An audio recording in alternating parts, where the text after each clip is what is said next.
దాదాపు దీని glycemic index చాలా తక్కువ, లేనట్టే లెక్క అనమాట. కాబట్టి డయాబెటీస్ ఉన్న వాళ్ళకి గుడ్డు మంచిదే.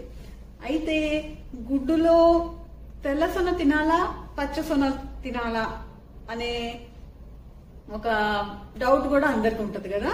మరి డయాబెటీస్ ఉన్న వాళ్ళకి కొలెస్ట్రాల్ ఎలా ఉంది, వాళ్ళ కొలెస్ట్రాల్ లెవెల్స్ ఎలా ఉన్నాయి అనేది చూసుకొని దాన్ని బట్టి ఈ తెల్ల సొన పచ్చ సొన తినాల్సిందే ఆధారపడి ఉంటది అనమాట. జనరల్ గా కొలెస్ట్రాల్ కంట్రోల్లో ఉండి డయాబెటీస్ కంట్రోల్లో ఉంటే కనుక వాళ్ళు వారానికి ఒక 4 గుడ్లు తినొచ్చు, పూర్తి కంప్లీట్ గుడ్డు.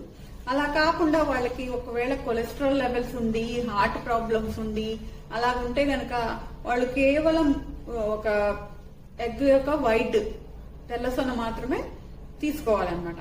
అయితే వీళ్ళు తీసుకునే విధానంలో కూడా గుడ్డు ఎలా తీసుకోవాలి అంటే గుడ్డుని బాయిల్ చేసి గాని ఉడకబెట్టి గాని లేకపోతే స్క్రాంబుల్ లాగా వేసుకొని గాని చాలా తక్కువ నూనెతో, ఒక్కొక్కసారి స్క్రాంబుల్ ఏంటంటే పాలతో కూడా చేసుకోవచ్చు.